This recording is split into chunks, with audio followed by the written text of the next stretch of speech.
आज हम लोग बात करने वाले हैं BA first year history paper 1 का जो चैप्टर 1 है, जो भारत में, जिसका नाम है भारत में सभ्यता का प्रारंभ, उसके कुछ मेन पॉइंट्स और पूरे चैप्टर को कवर करते हुए हम लोग चलेंगे और कुछ फैक्ट्स के बारे में भी जानेंगे इसके। तो चलिए बढ़ते हैं, बिना देरी करते हुए स्टार्ट करते हैं वीडियो। सो आप देख रहे हैं बीए सक्सेस पॉइंट और हम लोग बात करने वाले हैं बीए फर्स्ट ईयर हिस्ट्री का चैप्टर 1। चलिए देखते हैं। तो भारत में सभ्यता का प्रारंभ, चैप्टर का नाम है भारत में सभ्यता का प्रारंभ, beginning of civilization of India. तो चलिए गाइस देखते हैं।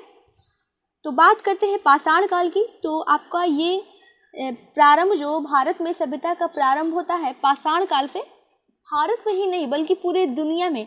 तो आज हम लोग बात करने वाले भारत में, तो भारत में भी प्रारंभ होता है पाषाण काल से, सभ्यता का प्रारंभ होता है। चलिए, तो पाषाण काल क्या है इसके बारे में कुछ जानते हैं हम लोग और इसके डिटेल्स को लेकर चलते हैं।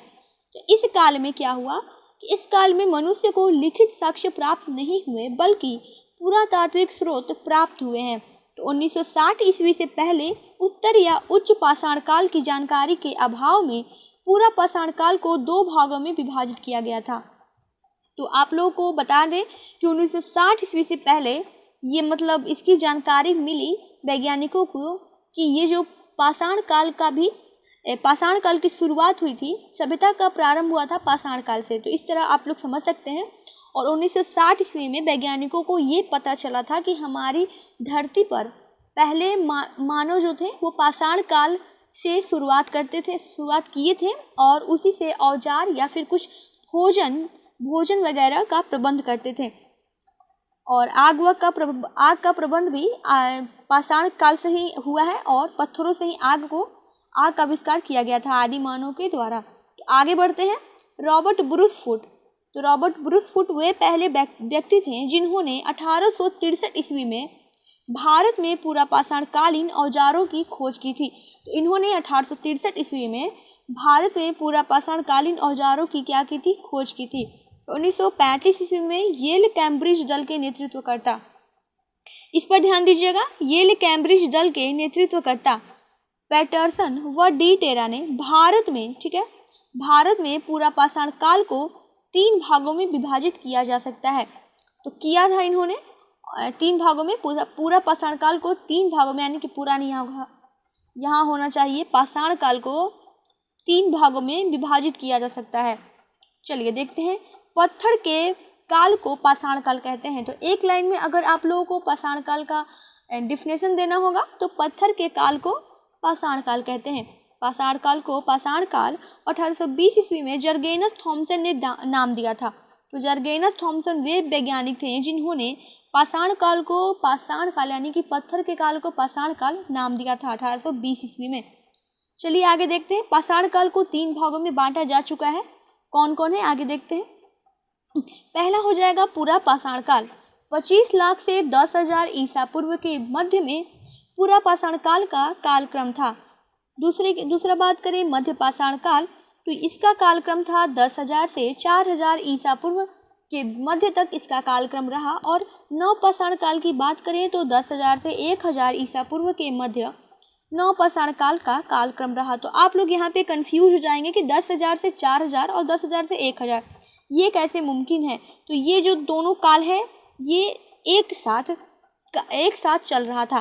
तो कहीं कहीं इस काल में 10,000 से 4,000 ईसा पूर्व के बीच में जो मध्य पाषाण काल का साक्ष्य प्राप्त हुआ है भारत के कई क्षेत्रों से, और कई क्षेत्रों से नव पाषाण काल का साक्ष्य प्राप्त हुआ है।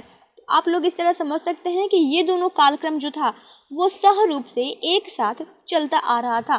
तो इसकी जो खात्मा हुई वो 1,000 ईसा पूर्व में हुई थी और इसका जो अंत हुआ वो 4,000 ईसा पूर्व के आसपास हुआ था। इस तरह आप लोग ये मध्य पाषाण काल जो है वो 4,000 ईसा पूर्व में ही समाप्त हो गया, जबकि नव पाषाण काल जो है वो 10,000 से 1,000 ईसा पूर्व तक चलता रहा। तो ये नव पाषाण काल वही काल है जिसमें आग का आविष्कार, पहिए का आविष्कार और भी कई सारे आविष्कार हुए थे। चलिए आगे इनको डिस्कस करेंगे। प्रागैतिहासिक काल क्या कहते हैं इसके बारे में थोड़ा समझ लेते हैं। तो प्रागैतिहासिक काल जो है, भारत का इतिहास प्रागैतिहासिक काल से आरंभ होता है। ठीक है, तो देखते हैं प्रागैतिहासिक शब्द क्या है। तो प्राग ऐतिहासिक शब्द है प्राग और इतिहास, यानी कि इन दोनों से मिलकर बना है, जिसका शाब्दिक अर्थ क्या होता है, यानी कि इतिहास से पूर्व का युग। तो प्राग मतलब पूर्व का युग, इस तरह आप लोग समझ सकते हैं कि प्राग मतलब पूर्व का युग, तो इतिहास से पूर्व का युग को ही प्राग ऐतिहासिक काल कहते हैं।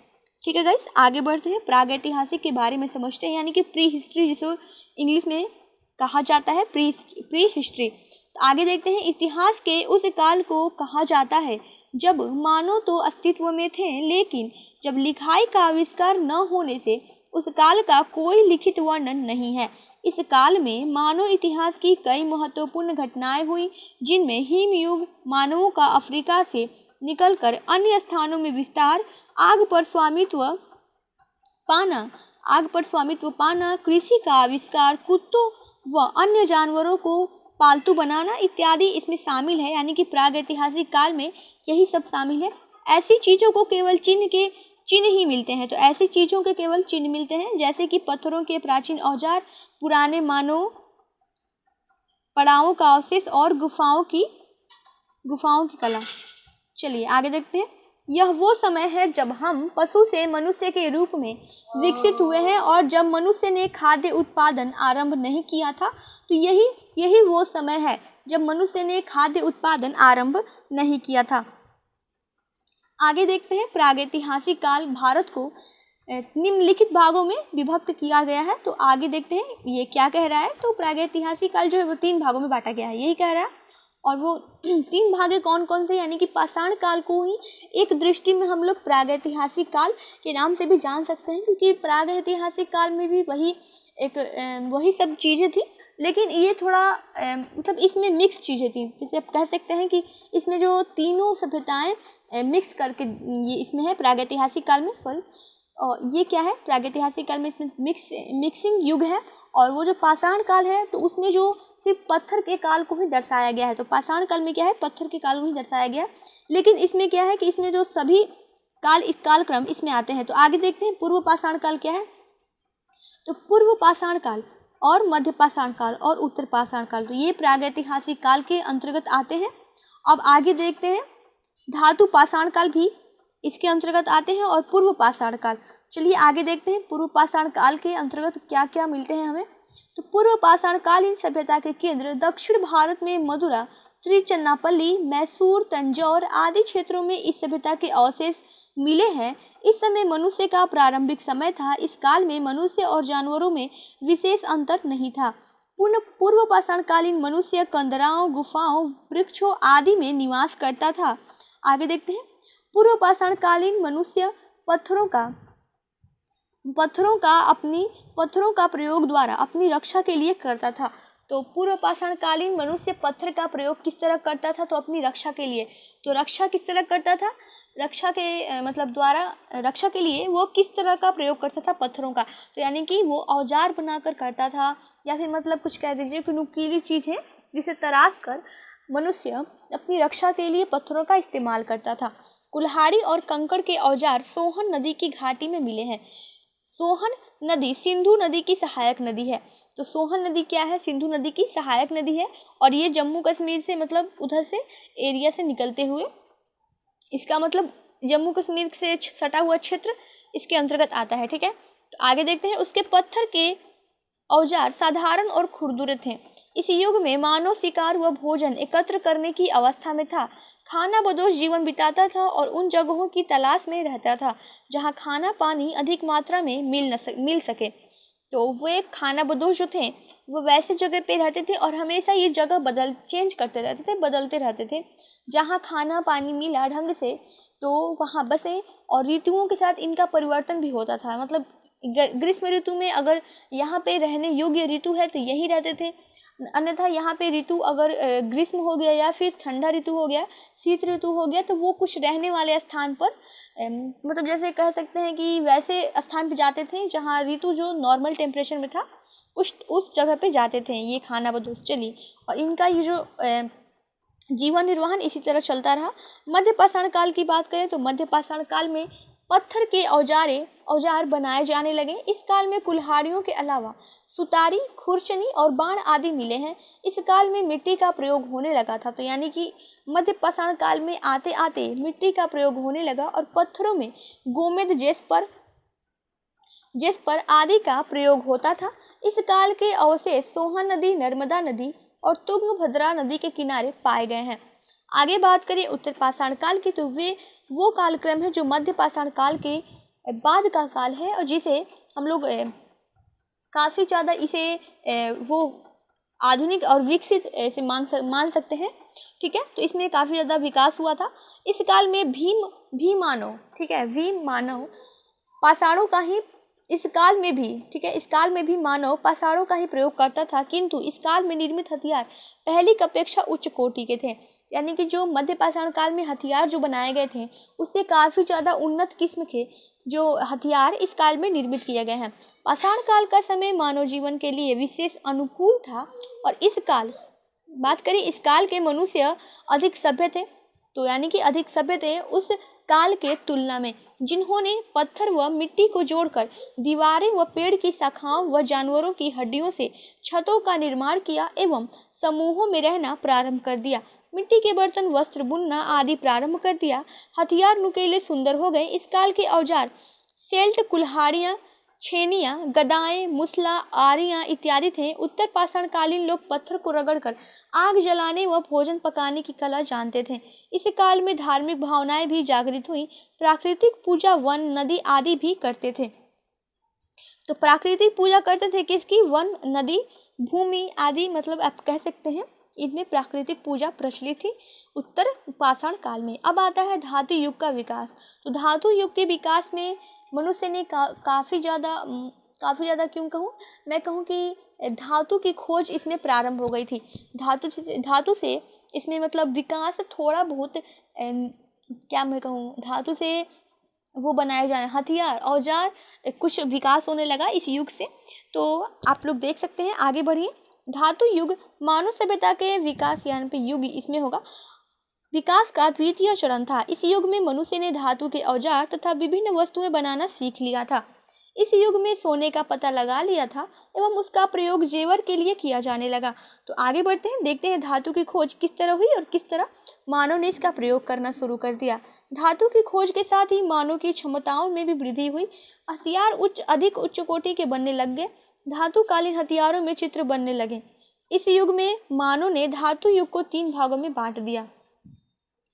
पहला है ताम्र युग, दूसरा कांस्य युग, तीसरा लौह युग। ताम्र युग की बात करें तो इस युग में तांबे का प्रयोग प्रारंभ हुआ।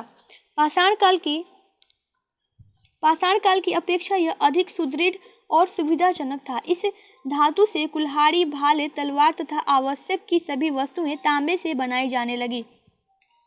कृषि कार्य भी इन्हीं औजारों से किया जाने लगा।